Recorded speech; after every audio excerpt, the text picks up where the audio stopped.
364페이지.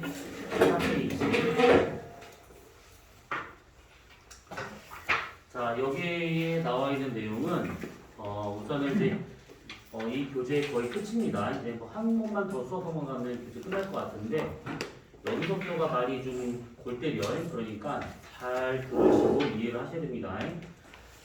자, 우선은 이 허블이라는 사람이 우선은 이제 이 천문학의 천체 물리 쪽에 아주 지대한 공헌을 했는데 어떻게 보면 아인슈타인보다 더 많은 관측을 하고 이론을 만든 사람이에요.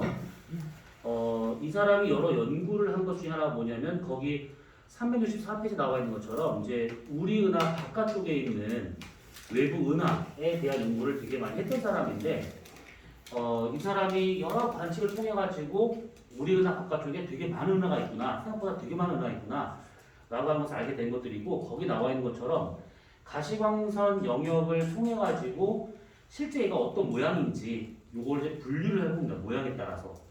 그래서 이 모양 갖다 분류를 딱 했더니만 거기 나와 있는 까만색 그림처럼 맨 왼쪽에 이 제로부터 해가지고 축축해가지고 불규칙 은하까지 여러 개로 좀 분류가 돼요.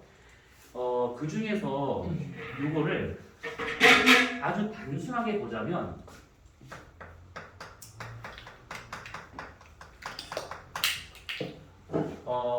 이 제로라고 하는 것은 타원 은하라고 하는 것이 이렇게 있고, 그 다음에 거기 지금 그림을 자세히 보게 되면 S0라고 되어 있는 것이 하나 있을 거야. 얘와 같은 경우는 렌즈 은하.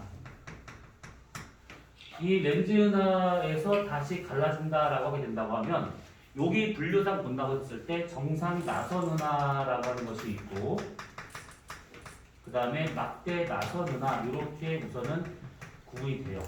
그 다음에 여기에 속하지 않는 불규칙 은하까지. 우선 이렇게 지금 구분이 되는데 이렇게 있었을 때 얘네들을 구분한 기준은 그냥 딱 하나, 모양이 어떤가 요거밖에 없습니다.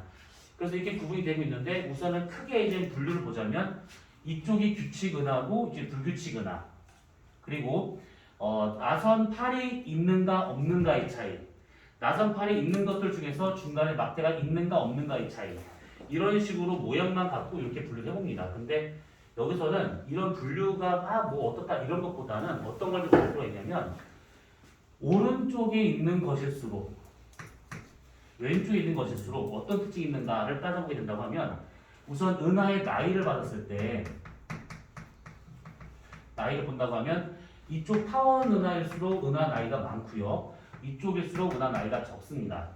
그래서 왼쪽에 있는 것일수록 나이가 많고 오른쪽에 나이가 적고, 그 말은 뭐냐면 은하를 구성하고 있는 별들의 평균적인 온도를 본다고 친다고 하면 얘네들은 온도가 낮은 편이고 얘는 온도가 높은 편이에요, 이쪽이. 그리고 온도가 높다 낮다 이걸 떠나서 은하 나이가 많다 적다를 본다고 하면 시간이 지나잖아요. 그러면 그런 별을 만들 수 있는 재료들이 은하 나이가 많을수록 은하계 내에 있는 그런 어떤 별의 재료들을 벌써 별이 많이 다 끌어모읍니다. 그래서 은하 안에 들어있는 성간물질, 이것이 별을 만들 수 있는 재료가 되고 있는 것인데 성간물질의 양이 별에 많이 벌써 붙어버렸기 때문에 이 양이 상당히 적어요, 이쪽이. 근데 이쪽과 같은 경우에는 별을 한참 만들고 있는 중이기 때문에 여기에 성간물질의 양은 많다라고 볼 수가 있는 것이고, 그래서 우선은 간단하게 특징이 이렇게 정리가 된다라고 보시면 돼요.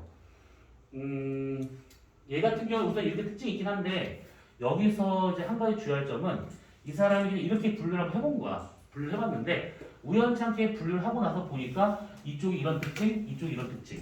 그러면 언뜻 보게 되면 여기서부터 은하가 진화를 해가지고 나중에 일로 가겠지라고 생각하는데 이 분류는 절대로 은하의 진화하고는 아무 상관이 없다라고 하는 것들.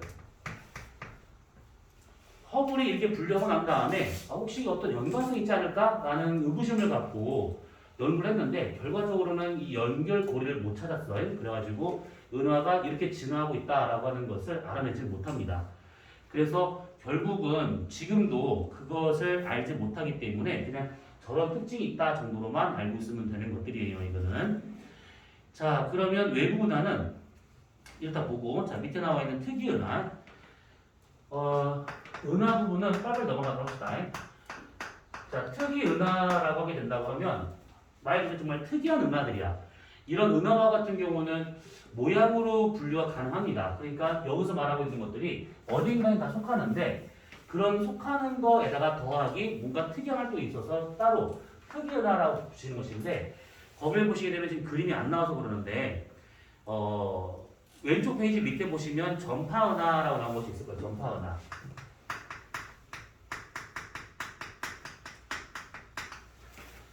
자, 전파은하라고 하는 걸 하기 전에 지구과학에서 쓰는 전자기파를 파장별로 잠깐만 얘기를 해보자면 이쪽이 단파 쪽이고 가면 갈수록 이쪽이 장파 쪽이에요. 그러면 가장 짧은 거, 물론 이제 여기서 짧다라고 하는 것은 뭐 실제 여러 가지 파장 이름이 다 따로 있는데 지구과학에서 쓰는 것만 보자면 X선이나 감마선과 같은 것들이 가장 짧다라고 보시면 되고 그 다음이 자외선이 되는 것이고 그 다음에 가시광선, 그 다음에 저배선, 더 들게 되면 전파 이렇게 보시면 돼요.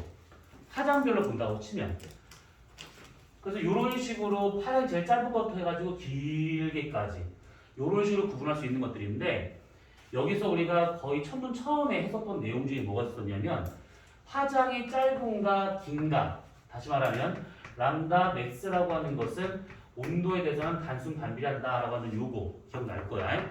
그래서 보통은 단파 영역의 에너지를 방출한다라고 하는 것은 상당히 고온의 천체를 말하고 있는 거고 이쪽에 이렇게 파장이 긴 에너지를 방출하고 있다라고 하게 되면 상대적으로 온도가 낮은 거 이렇게 우선 구분하시면 돼요.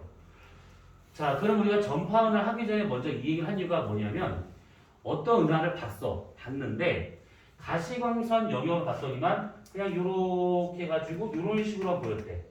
가시광선을 봤더니 근데 이 똑같은 은하를 파장을 바꿔가지고 X선 위주로 한 봤대. 그랬더니만 여기서 이렇게 삐져나온 뭔가가 보입니다. 똑같은 은하인데 파장만 달리 본 겁니다.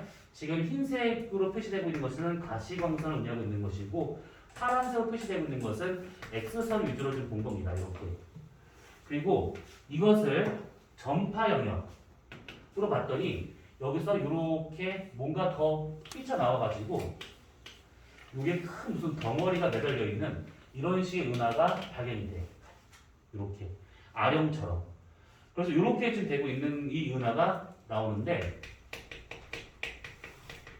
지금 이렇게 본다고 하면 한 개의 은하인데도 불구하고 보는 파장에 따라 가지고 어디는 여기만 보이고 어디는 여기만 보이고 어떤 것은 이것만 보이고 그래서 합쳐서 봤더니만 이런 식의 모양이 나오더라 이렇게 볼 수가 있는 것들인데 이런 은하를 전파 은하라고 하고 있는 겁니다. 그러면 여기에서 명칭이니까 요거와 같은 경우를 보통 Z라고 말하게 되는 것이고 이 부분을 로브라고 말하는데 이렇게 생기는 이유가 뭐가 되고 있는 거냐면 이 은하의 중심부에 아주 큰 블랙홀이 있습니다. 블랙홀에서 아주 빠르게 회전하다 보니까 얘네들이 여기서 아주 강한 에너지가 방출되고 있는 것들인데 그거는 잠깐 제껴두고 거기서 이렇게 블랙홀이 회전하다 보니까 이 방향으로는 뭔가 에너지가 빠져나갈 수가 없어요. 너무 강하게 회전하고 있다 보니까. 그래서 이거에 대해서 직각 방향으로 뭔가가 이렇게 빠져나오고 있는 것이 관측이 되더라. 이 뜻입니다. 그래서 이렇게 되는 이 흐름을 Z 가다가 뭔가 걸렸다? 그럼 큰 덩어리지네 로브 이런 식으로. 그래서 이렇게 되고 있는 것들을 전파은하. 이 모양이 안 나와서 근데 뒤쪽에 그 문제에서 이런 그림이 나온 게 있으니까 그걸 참고하시면 돼요. 이 놈은. 우선은 빨리빨리 넘어가도록 합시다. 자, 그 다음에 두 번째 퀘이사. 퀘이사 같은 경우는 아주 멀리 있는 은하인데 우리 우주가 요만할 때 태어난 지 얼마 안 됐을 때 여기에 은하가 만들어집니다. 이렇게. 은하가 만들어진 상태에서 이 우주가 아주 크게 팽창을 합니다. 그러면 여기 있었던 이 은하들이 어디로 가는 거냐면 여기로 가는 거예요. 우주 외곽으로 흩어지게 되는데 이때 이런 은하들과 같은 경우는 우리가 여기 서 있다라고 가정해보자네 제일 멀리 있는 천체라고 볼 수가 있는 것들이고 현재 관측할 수 있는 뭐 여러 가지 천체들 중에서 가장까지는 아니더라도 대체로 다 가장 멀리 있는 그런 은하다라고 보시면 돼요. 이것이 이렇게 되고 있는 은하다 보니까 워낙 멀리 있어서 이게 은하로 보이진 않고 그냥 거기 사진이 안 나오는데 그냥 별처럼 보여요. 별처럼 하나의 별처럼. 근데 얘가 가장 큰 특징이 뭐가 있냐면 이런 것도 특징이 하겠지만 거리가 제일 멀어. 그럼 우리가 바로 뒤에서 할 얘기인데 허블의 법칙이 있어요. 이 허블의 법칙이라고 하는 것은 바로 이제 뒤에서 할 거니까 우선은 그냥 알고만 있으면 돼. 지금은 별이 우리로부터 멀어지는 속도, 후퇴 속도. 후퇴 속도는 허블 상수에다가 거리를 곱하면 그게 나와요. 그러면 얘는 상수가 되고 있기 때문에 우선 얘는 잠깐만 집어치고 거리에 따라서 후퇴 속도가 결정되고 있다라고만 알고 있으면 되는데 보니까 우리가 알고 있는 천체들 중에서 얘가 제일 멀어. 그러면 제일 멀리 있는 거니까 그 어느 천체보다 후퇴하는 속도가 가장 빠르다라고 볼 수가 있는 것이지. 얘가 어느 정도 나올 수 있는 거냐면 대략 이것이 0.9c, 그러니까 광속의 한 90% 정도로 얘가 좀 멀어지고 있다라고 보시면 돼요. 그러면 이 정도의 속도라면 이게 잘 가늠이 안 될 것인데 이 우주의 끝자락, 여기가 지금 광속으로 팽창한다라고 보통 말하고 있으니까 거의 끝에 있는 거구나 라고 보시면 되는 겁니다. 얘네들은 다른 건 됐고 그냥 진짜 빨리 후퇴하고 있구나. 그 다음에 세 번째 세이퍼트 은하. 세이퍼트 은하와 같은 경우에는 지금 거기에 그림이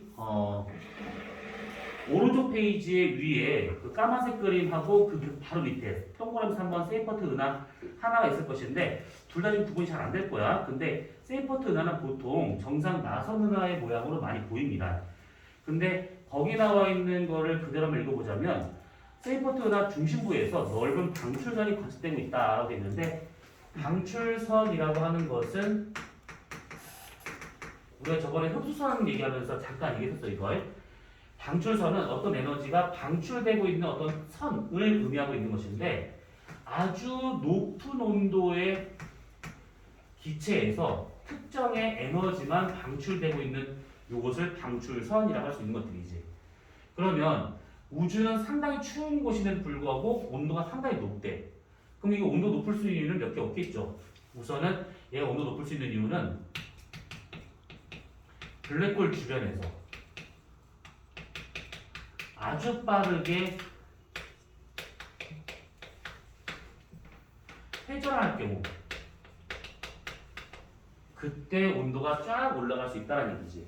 그래서 아마 이 세이퍼트 은하 중심부 쪽에서 아주 강한 방출선이 나오고 있다라고 하는 것은 다른 말로 그 중심부에 거대한 블랙홀이 있지 않는가라고 지금 추정하고 있는 중입니다. 세이퍼트 은하는 그냥 요것만 읽으면 돼. 나머지는 뭐 크게 중요한 건 아닙니다. 그 다음에 오른쪽 페이지에 나와 있는 충돌 은하. 가까이 있다 보니까 서로 만유인력에 끌려가지고 서로 충돌하려고 하는 것인데 대표적인 것이 우리 은하 근처에 있는 안드로메다 은하. 그래서 얘 같은 경우에는 점점 지금 다가오는 중입니다. 그거를 제외하면 대부분은 다 멀어지게 돼. 그래서 아무튼 이 왼쪽 오른쪽 페이지에 나와 있는 이 은하의 형태나 어떤 종류와 같은 것들은 이렇게만 우선 알고 있으면 되고 중요한 것은 이게 아니야. 이게 아니고 그 다음 페이지에 나와 있는 허블의 법칙이 훨씬 더 중요합니다. 자, 여기는 좀 천천히 하도록 합시다.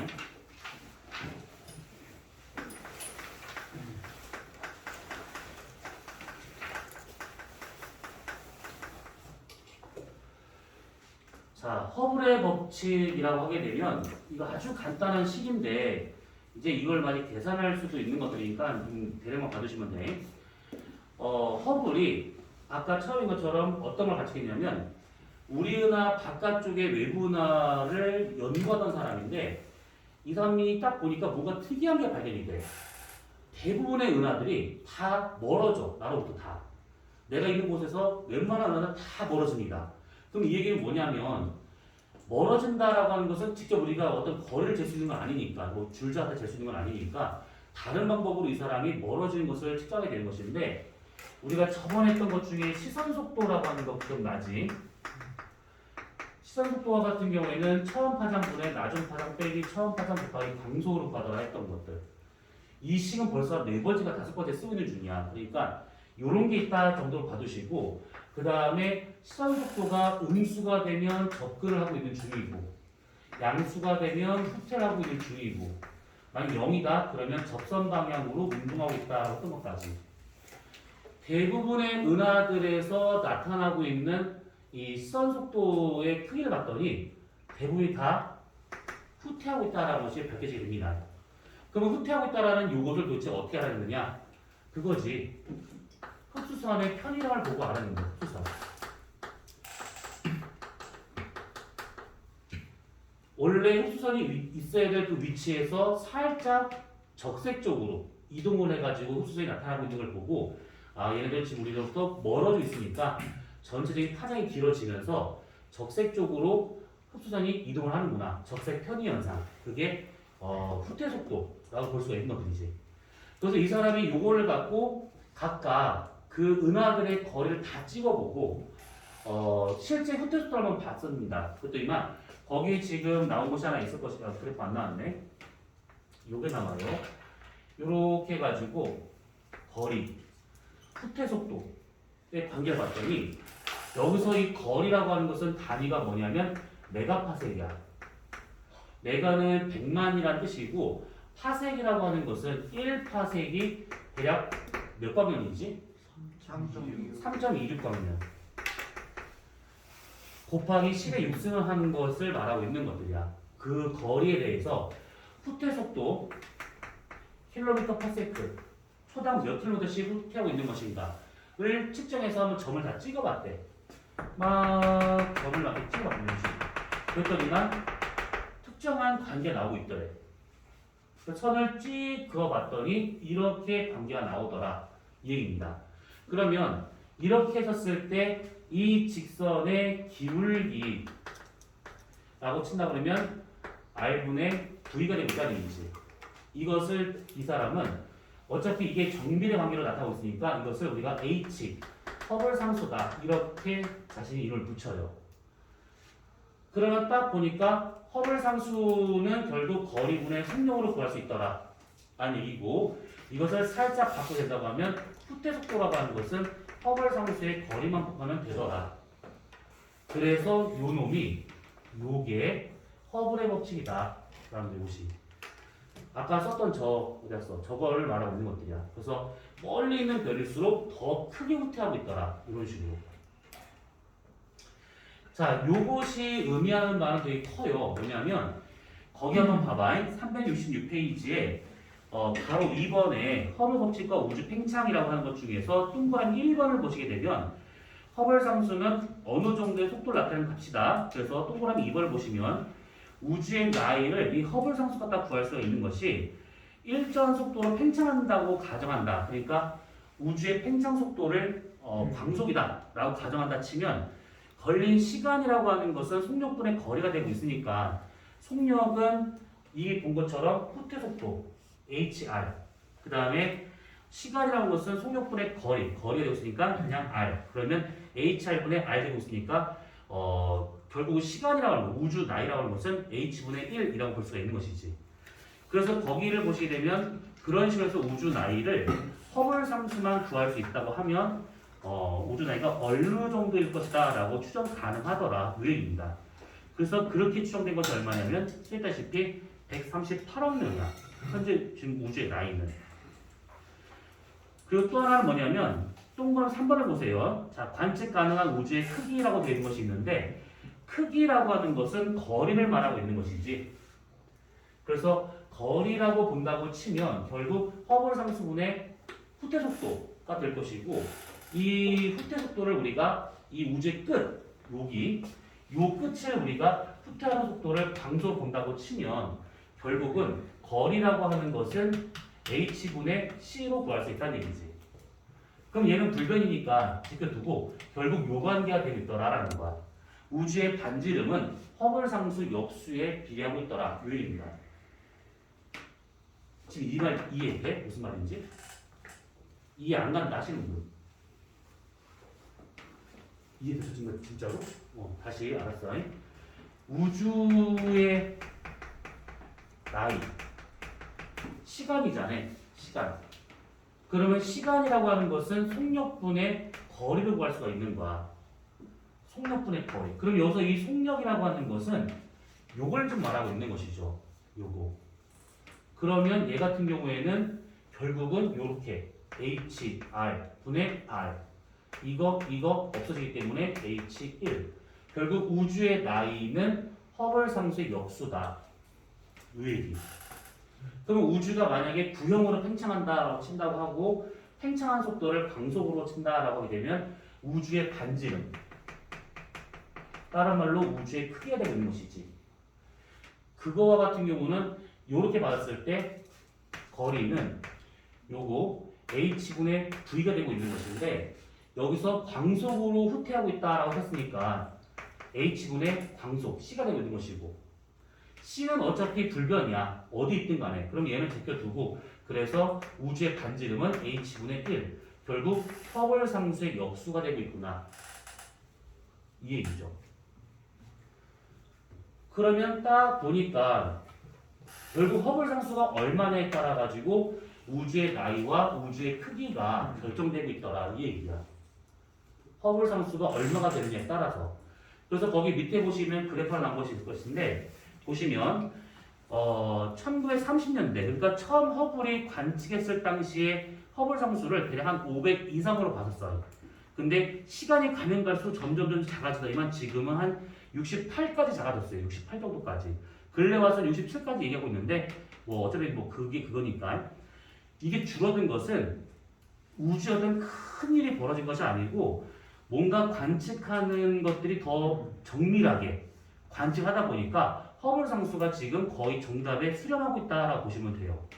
그래서 이게 초창기 관측했던 허블 상수하고 지금하고는 많은 차이가 있다라고 보시면 되는데 이게 왜 중요한 거냐면 허블 상수가 얼마냐에 따라 가지고 우주의 크기와 나이가 달라지게 되고 우주의 크기와 나이가 달라진다고 그러면 공간의 팽창률이 달라지게 되는 것이고 그러면 공간상에서 나올 수 있는 만율력의 상수가 달라지게 되는 것이고 만율력 상수가 달라진다라고 하게 된다 보면 우리가 아는 모든 물리 법칙은 처음부터 다 달라지는 거야. 그래서 만율력 상수가 이 허블 상수가 얼마나 나냐에 따라 가지고 우리가 지금 우주 공간 한가운데 있는 거니까 우주 공간의 상수값이 달라지게 되면 알고 있는 모든 물리 법칙이 다 달라진다. 이렇게 보시면 돼요. 그래서 이 허블 상수와 같은 되게 멀리 느껴지는 그런 상수긴 하지만 실제 이론 물리학자 사이에서는 이게 얼마냐에 대한 얘기가 되게 많아. 이게 어느 정도로 계산되느냐에 따라 가지고 좀 따져야 될 것들이 많이 달라지게 되는 겁니다. 그래서 이거는 뭐 지금 보면 거기 그래프처럼 좀 많이 좀 이렇게 그 떨어지는 그 감수율이 많이 줄어들었잖아요. 그러니까 지금 거의 정답에 왔다라고 보시면 돼요. 지금 한 68 정도를 보고 있으니까 그냥 그 정도 선에서 계산하기 좀 불편하니까 한 70 정도로 보시면 될 것 같아요. 그래서 허블 상수는 이렇게 구해지더라. 다른 건 다 됐고 이거는 그냥 역수에 되고 있다라는 거 이거 하나 하고 그 다음에 요것만 기억하시면 돼요. 요것만 V는 HR이다. F는 MA다. 만큼 되게 쉬운 것이지.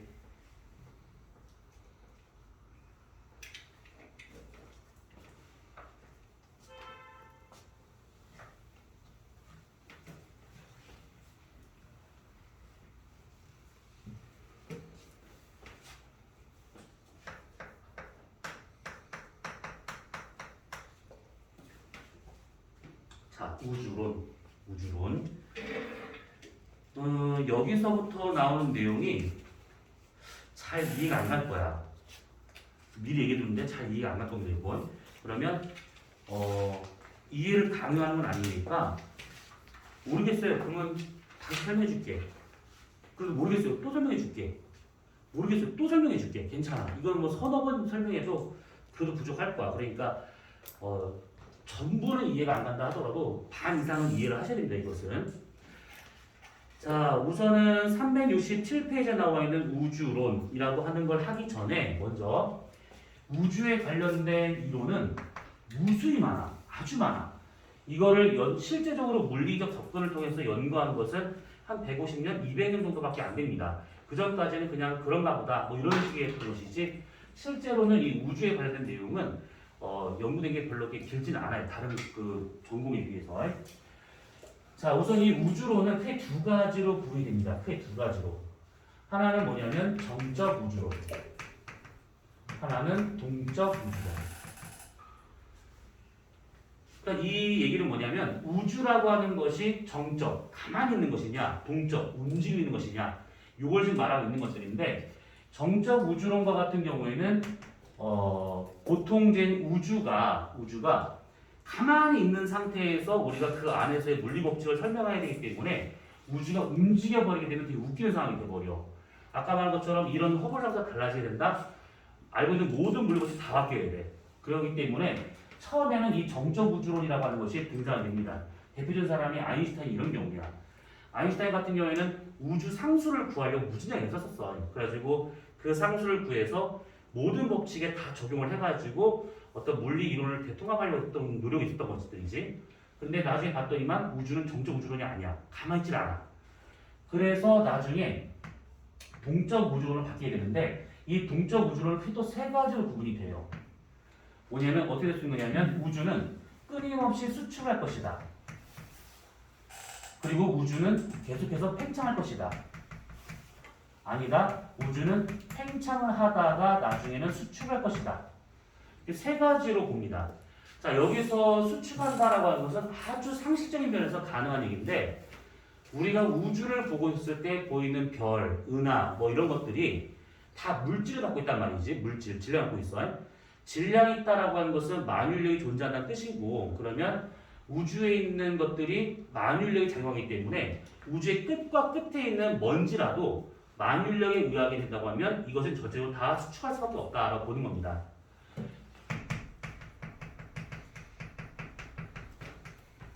그런데 막상 관측을 했더니 이건게 되지가 않더라는 거야. 아까 말한 것처럼 이 허블단 사람이 봤더니 다 지금 멀어지고 있대. 그러면 수축하고 있다는 게 아니잖아요. 그래서 이것이 틀렸다라는 것이 증명이 됩니다. 그러면 그럼 우주는 팽창하고 있구나. 이걸 보니까 팽창하고 있는 거야. 그래서 팽창을 하다가 처음에는 팽창을 하다가 언제까지 팽창하다가 나중에는 이것이 강하게 작용하게 된다고 하면 다시 수축을 하겠지라고 생각을 한 겁니다. 그러니까 수축을 못 버린 거야. 근데 결국 이것도 아니다라고 한 것이 밝혀지게 돼요. 현재 우주는 그냥 계속 팽창하고 있습니다. 계속. 그래서 현재 우주를 보는 이론은 요게 가장 대부분이다라고 보시면 돼요. 이거는 지금 거의 주장한 학자가 없습니다. 자, 그럼 이 팽창이라고 하는 요 관점에서 봤었을 때 얘를 크게 두 가지로 나눠볼 수가 있는 것이 하나는 뭐냐면 정상 우주론, 하나는 한 번쯤 다 들어봤을 거야. 빅뱅 우주론. 이게 두 가지로 구분이 돼요. 자, 정상 우주론은 다른 말로 뭐라고 그러냐면 연속 창조설이라 하게 되는 것이고 빅뱅 우주론은 빅뱅, 대폭발 우주론이라고 이렇게 이름을 붙입니다.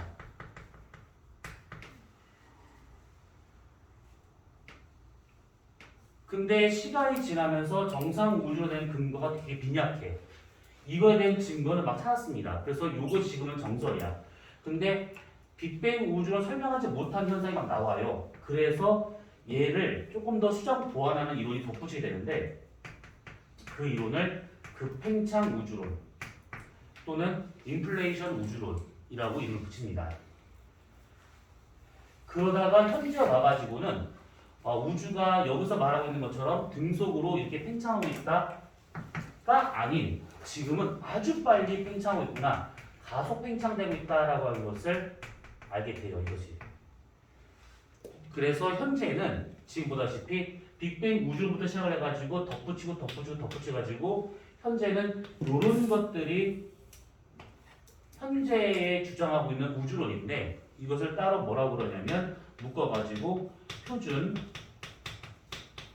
우주 모형이라고 이름을 붙여요. 이것을. 자, 먼저 이걸 이렇게 쭉 본 이유가 뭐냐면 우리는 지금 어디서부터 볼 거냐면 여기서부터 정상 우주론부터 해서 비교를 해가면서 이렇게 볼 겁니다.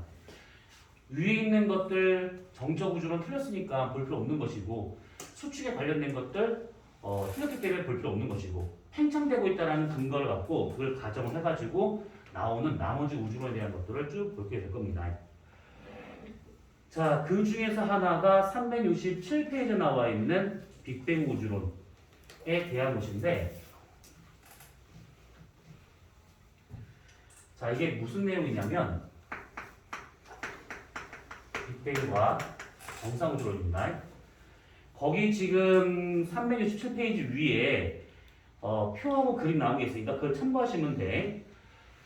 자, 빅뱅 우주론하고 그 다음에 정상우주론은 우선은 기본적으로 공통점은 우주는 팽창하고 있다라고 보는 겁니다. 그래서 우리가 이것을 한번 쭉 비교를 해서 본다 치면 정상우주론과 빅뱅 우주론을 각각 비교해서 뭔가를 보자. 그러면 우선 우주의 크기는 둘 다 팽창하고 있다라고 보는 게 공통점. 둘 다. 아까 말한 것처럼 동적 우주론 중에서 팽창 우주론에 관련된 나온 이론이다 보니까. 근데 여기까지만 공통점이고 둘은 완전히 달라요. 뭐가 다르냐면 가장 중요한 것은 우주의 질량에 대한 설명을 다르게 보고 있는데 정상 우주론과 같은 경우는 거기 좀 그림 보시면 좀 이해될 거야. 우주가 팽창하면 빈 공간이 커져. 그 빈 공간에 계속해서 뭔가가 질량이 생겨납니다. 계속해서. 우주가 커진다, 질량이 생겨난다. 커진다, 질량이 생겨난다. 계속 반복합니다. 그래서 정상 우주론에서는 이 질량이, 우주를 구성하는 질량이 계속해서 증가되고 있다라고 보고 있는 것인데, 빅뱅 우주론은 아니다. 처음에 있었던 그 질량 그대로 부피만 커지고 있다. 일정하다라고 이렇게 보는 겁니다. 그러면 질량이 증가하냐 일정하냐 여기서부터가 이제 달라지기 시작하는데, 그러면 어떤 문제가 생기냐면 우주 전체에 대한 밀도. 그러면 얘는 지금 팽창하면서 그만큼 질량이 증가하고 있기 때문에 우주 전체의 밀도는 일정하다라고 주장하는 거지만, 얘 같은 경우는 아니다. 팽창하는 것만큼 질량이 증가하지 않기 때문에 우주 전체의 밀도는 감소하고 있다. 이게 보는 겁니다. 우주의 밀도가 일정하냐 감소하냐라고 하는 것은 우주의 온도가 어떠냐라는 의미가 되고 있는 것인데, 그만큼 얘가 질량이 계속 증가하기 때문에 핵융합할 수 있는 근거가, 그럴 만한 별들이 많다는 얘기지. 그래서 우주는 생성 초기부터 지금까지 온도의 변화 없이 일정하다라는 것이고, 얘는 그렇지 않기 때문에 우주가 커지면서 점점 단열 팽창하듯이 온도가 감소한다 라고 보는 겁니다. 이렇게. 그리고 또 하나는 뭐냐면 시간과 공간에 대한 면에서 봤을 때, 시공간을 봤을 때 정상우주론은 이 우주의 끝도 없고 처음도 없다 라고 보는 것들이야. 그러면 처음과 끝이 없는 거니까 시간이 어디서 언제부터 흘러서 지금까지 왔는지를 모르는 것이죠. 결국은 시공간은 무한하다라고 보는 것이 정상우주론에 치면, 빅뱅 우주론은 우주가 처음 시작된 점이 있었다. 그때부터 시작된 거다. 그때부터 시간이 흘러간 것이다. 라고 해서 유한한 우주라고 지금 보고 있는 겁니다. 이렇게. 시공간이 무한한가? 측정할 수 없는 것인가? 아니면 시공간을 측정할 수 있는 것인가에 대한 것으로 또 나눠지게 돼요. 이것이. 그래서 결국은 정상우주론은 결국 이걸 쭉 보면 뭔가 좀 이상한 느낌이 들어야 되는 것이, 질량이 증가한다? 요것만 해결되면 나머지 것들은 어떻게 설명이 다 가능합니다. 근데 이거에 대한 것이 전혀 밝혀진 바가 없어. 물론 실험실에서 실험적으로 만들어낸 것은 있는데 그게 전 우주에 대입을 시키기에는 너무 양이 부족합니다. 그래서 요건 아직 부족한 상태가 되고 있는 것이고, 그런데 그 와중에 빅뱅 우주론은 여기서 이 질량이 일정하다라는 거, 밀도, 온도 이런 것들 있잖아요. 그 중에서 질량이 일정하다라는 증거를 찾아냈고, 온도가 감소하고 있다라고 하는 것의 증거를 찾아냅니다. 그래서 요것이 무엇을 의미하고 있느냐면, 거기 367페이지를 보시게 되면 가로 4번에 동그라미 2번을 보시게 되면 우주 생성 초기와 지금까지 쭉 이어지고 있는 것 중에 수소 대 헬륨의 질량비가 3대 1 정도가 될 거다라고 예측을 했는데 딱 맞아 떨어져요. 그래서 이 질량비를 보고 그러면 질량의 변화가 없었겠구나라고 하는 것을 알 수 있다는 얘기지. 만약에 얘들 말처럼 중간에 뭐가 계속 증가가 됐대. 그러면 이 비율이 일정하게 유지될 이유가 없습니다. 그래서 빅뱅 우주에서 요게 우선 하나가 증거가 발견이 되고, 그 다음에 온도가 떨어지고 있다라고 하는 것은 우주 배경 복사라고 하는 요 놈이 발견이 되면서 증명이 되는 겁니다. 그래서 빅뱅 우주에서는 증거가 이 두 가지가 되고 있더라라고 하는 것들. 이렇게.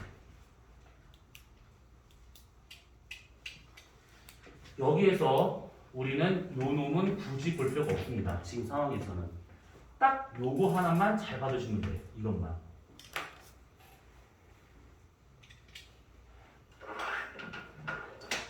자, 이 우주 배경 복사라고 하는 것만 하고 잠깐 쉬도록 합시다. 얘는 우선 말 그대로 보자면 우주에 있는 배경, 모든 방향, 나를 감싸고 있는 배경, 모든 방향에서 복사 형태로 전자기파가 들어오고 있더라. 지금 이걸 말하고 있는 것인데 이게 뭐냐면 아주 우연찮게 발견이 된 현상인데 펜지어스라는 사람하고 윌슨이라는 사람이 전파망을 갖다가 이제 천체를 관측하려고 이걸 사정에 기울여 봤어요. 이쪽 봐야지. 이렇게 기울였는데 뭔가 살짝 뭔가 잡음이 들려. 뭐야? 그래서 이것을 살짝 다시 기울였어요. 다른 데 보려고. 근데 똑같은 잡음이 또 들려요.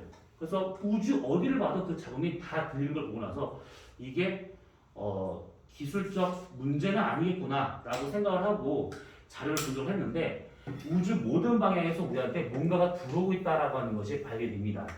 자, 이게 뭐냐면 처음에 빅뱅이 시작됐습니다. 빵 터져. 이게 쭉 이어져 난 다음에 약 38만 년 후가 지나고 나면 얘를 기준으로 해가지고 그 이전의 우주와 그 이후의 우주는 완전히 달라지게 되는데 어떻게 달라지는 거냐면 이때와 같은 경우는 우선 공간이 너무 작아. 우주 공간이 너무 작습니다. 그리고 이 당시에 보게 되면 원자 핵과 전자들이 그냥 다 뒤엉킨 상태야. 다. 그리고 이거 다음에는 공간이 확실히 커졌기 때문에 원자 핵이나 전자들이 이런 식으로 좀 느슨하게 되어 있는 상태가 돼버립니다. 그러면 이때하고 이때하고 가장 큰 차이점은 이렇게 된 상태에서 만약에 빛이 가잖아요. 빛. 그러면 이 빛과 같은 경우가 이 공간이 너무 작다 보니까 얘가 직진을 못하고 그냥 이 물질의 표면을 따라서 이렇게 움직여요. 이렇게. 이것을 보통 뭐라고 얘기를 하냐면 빛과 물질이 섞여 있다 라고 보통 말합니다. 근데 이렇게 된다고 하면 빛이 그냥 쭉 갈 수 있다는 얘기지. 이때를 기준으로 해가지고 빛이 직진을 못하다가 이때 이후로 빛이 직진을 합니다. 그래서 이때를 물질과 빛이 분리가 되었다 라고 보통 말을 하게 되는 것들인데 이렇게 된 가장 결정적인 이유는 뭐냐면 공간 자체가 아주 많이 커졌고 그 전에 비해서 그 다음에 이때 원소가 생성이 돼요. 원소가 생성된다라고 하는 것은 원자 핵이 이렇게 중간중간에 전자가 이게 있는 상태가 됐었는데 공간이 커지면서 온도가 떨어지다 보니까 이 원자핵 주변에 전자가 묶여버립니다. 이런 식으로. 그러면 여기에 여백의 공간이 생길 수가 있다는 얘기지. 그 공간을 따라서 빛이 빠져나갈 수 있더라라는 겁니다. 그래서 이때 출발한 이것을 우주 배경 복사라고 말합니다.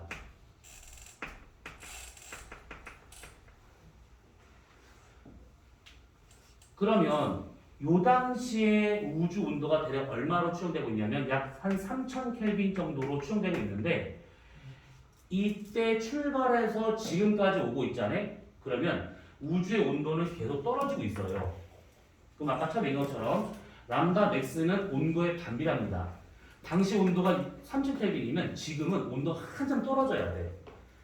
그래서 예측건데 이렇게 3000 켈빈을 왔던 이 빛도 지금 우리한테 올 때는 약 2.7 켈빈 정도로 와야 되지 않겠나 라고 예측을 했었습니다. 처음에.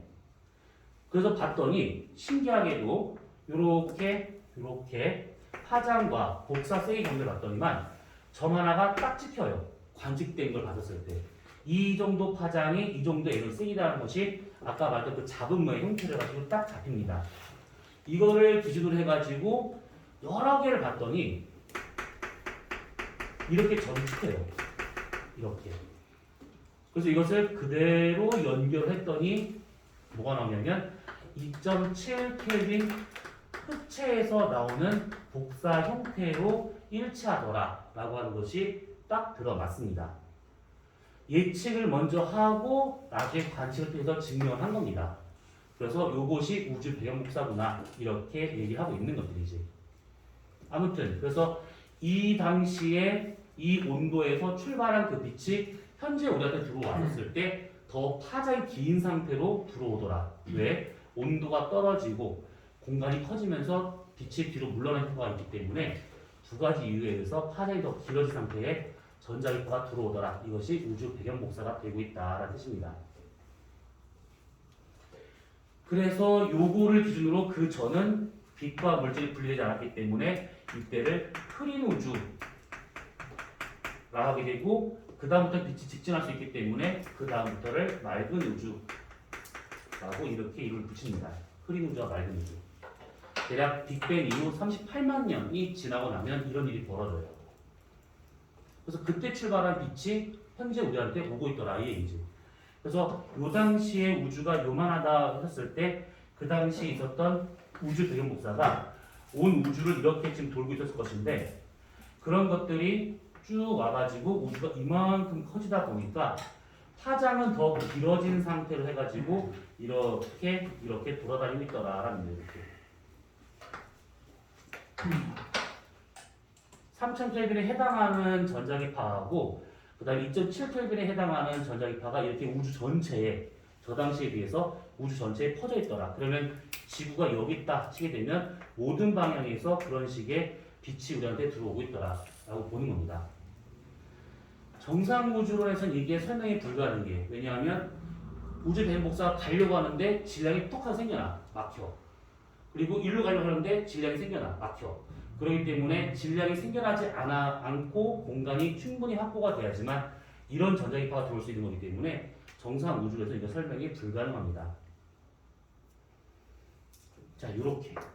근데 저게 잡음이 들리는 거랑 무슨 잡음이라고 하는 것은 소리를 말하고 있는 것이고 소리는 결국 파동을 의미하고 있는 것이지. 파동의 파장을 보고 난 다음에 파장에 해당하는 높낮이를 점을 찍어본 거야. 그랬을 때 파장 긴 건 여기 찍히고 파장 짧은 건 여기 찍히고. 그러니까 우주에서 전체적으로 뭔가 파동이 우리한테 들어오고 있다는 얘기지. 전자기파가. 그거를 이렇게 표시했다는 뜻입니다. 이것이. 이게 한 번 듣고 이해가 100번 된다고 그러면 대단한 사람이야. 근데 지금 얘기한 것들 중에서 저게 무슨 소리지? 싶은 것들이 좀 있을 겁니다. 다일 수도 있고. 그런데 여기에서는 이거를 막 싹 다 이해하면 참 좋긴 하겠지만 안 되겠다. 그러면 요것만 우선 알고 있는 요것만. 그리고 우주 배경 복사라고 하는 것 자체가 빅뱅 우주론의 증거가 되고 있구나. 이렇게만 우선 알고 있으면 되는 겁니다. 자, 질문. 저거 3000켈빈이 2.7켈빈으로 가는지. 그러니까 우주의 온도는 계속 떨어질 수밖에 없다는 것이지. 팽창을 하면서. 그래서 38만 년 때 그때 우주 온도가 3000켈빈이었지만 우주가 팽창하면서 온도가 떨어지다 보니까 현재 2.7켈빈까지 떨어졌다. 이해되는 거예요. 우주의 온도가. 거의 절대 온도에 가까워지고 있는 중이죠.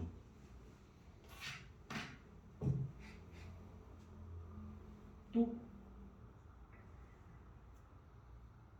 이거를 중2가 중2, 중3이 이해하는 게 좀 많이 어려울 거예요. 이거는요. 왜냐하면 결론만 얘기해보잖아. 이걸 이렇게 지금 나도 설명을 하고 있단 말이지. 근데 이거는 반박을 하려고 하면 다 반박이 돼요.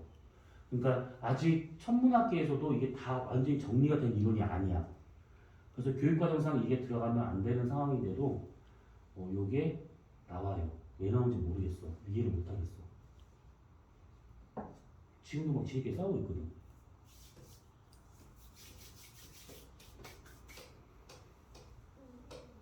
자, 우선 여기까지 더 질문. 시간이 유연한 거면 시간의 끝이 있는 거예요. 그렇지. 언제 끝나요?